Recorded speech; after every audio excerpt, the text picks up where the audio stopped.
नमस्कार, आप देख रहे हैं 22 का महासमर। मैं हूं राहुल राजपूत। 22 के महासमर में बात धुरंधरों के प्रचार अभियान की। पहले फेज के चुनाव में 8 दिन से भी कम का वक्त बचा है। ऐसे में कौन सी पार्टी प्रचार की रणनीति में कहां है, आपको बताएंगे। नमस्कार, मैं हूं आपके साथ आशीष पांडे। 22 के महासमर बताएंगे कैसे अखिलेश के विधायक पश्चिम में धमकी के सहारे अपनी सियासत को साधने की कोशिश में लगे हैं। अखिलेश के भाईजान की बवाली जुबान के पीछे की पूरी सियासत समझाएंगे। साथ ही बताएंगे पहाड़ पर कांग्रेस का प्लान क्या है। लेकिन बात सबसे पहले पश्चिम की सियासी दलों की किलेबंदी की।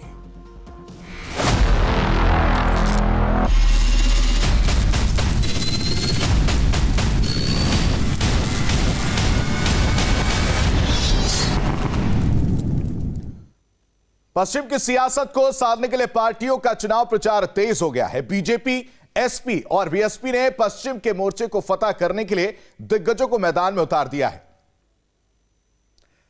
सीएम योगी, गृह मंत्री अमित शाह, अखिलेश यादव और बीएसपी अध्यक्ष मायावती पश्चिम में प्रचार के लिए मैदान में है। 5 तस्वीरें देखिए। 5 तस्वीरों में जो गवाह है पश्चिम की सियासत में 10 फरवरी से पहले की किलेबंदी को लेकर सियासत कितनी गर्म है। सीएम योगी आदित्यनाथ मथुरा में रहे, जहां उन्होंने 3 विधानसभा सीटों पर प्रचार किया। वहीं केंद्रीय गृह मंत्री अमित शाह अलीगढ़ और बदायूं में कैंपेन करने पहुंचे। एसपी अध्यक्ष अखिलेश यादव का भी विजय रथ 4 दिन के लिए पश्चिम यूपी में है। तो वहीं बीएसपी अध्यक्ष मायावती ने चुनाव प्रचार का आगाज कर दिया। पहली रैली आगरा में की है। कोई माफिया दिखाई पड़ता है दूर दूर तक दूरबीन लेकर,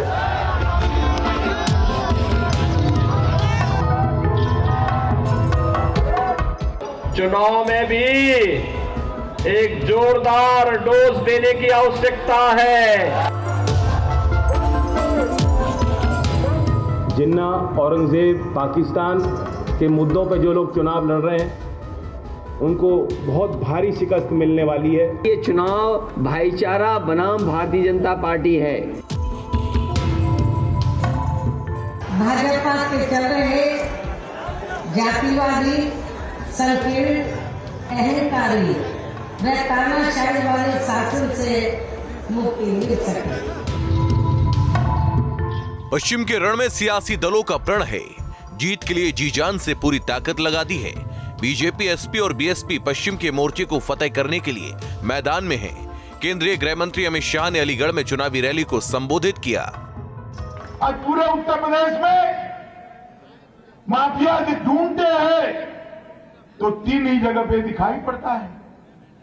एक तो जेल में दिखाई पड़ता है, दूसरा उत्तर प्रदेश के बाहर दिखाई पड़ता है, और तीसरा अगर माफिया ढूंढना है तो समाजवादी पार्टी के प्रत्याशियों की सूची में देख लीजिए, वहां पर भी दिखाई पड़ता है।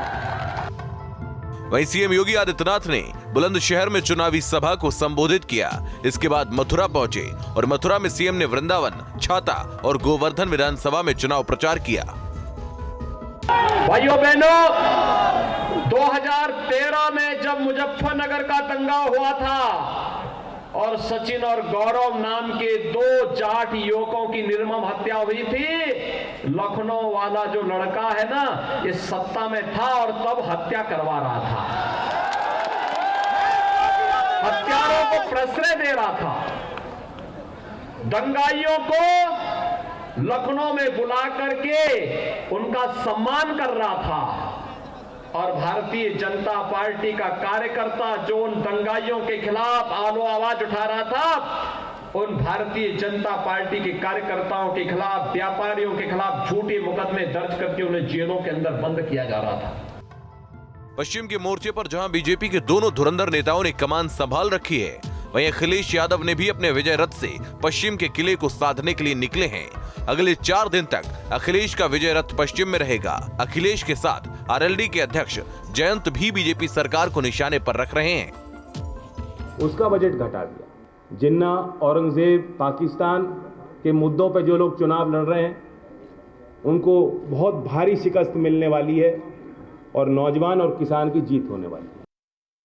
उत्तर प्रदेश के मुख्यमंत्री पर बड़े पैमाने पे धाराएं लगी थीं और डिप्टी सीएम पे भी लगी थीं। दोनों पे जितने मुकदमे थे इतने तो आईपीसी में सेक्शन नहीं बने हुए। जहां तक समीक्षा का सवाल है। मुख्यमंत्री जी पर गंभीर धाराएं हैं, अगर कोई दरखास्त देगा तो उस पर विचार किया जाएगा। पश्चिम की लड़ाई में जहां लाल भगवा मुकाबले में है, तो वहीं बीएसपी अध्यक्ष मायावती ने भी चुनावी ताल ठोक दी है। 22 के महासमर में मायावती ने पहली बार रैली को संबोधित किया। 22 में सरकार बनाने का उन्होंने दावा भी किया। जब बीजेपी पावर में आई तो आप लोगों को मालूम है कि ये सिलसिला जारी रहा और कोरोना काल में जो लोग बाहर के राज्यों से वापस आ गए, जब उनको रोटी रोजी के साधन नहीं मिले तो उन्हें पुनः पलायन करना पड़ा। मुजफ्फरनगर में भी बड़े पैमाने पर सपा सरकार में लोगों को पलायन करना पड़ा।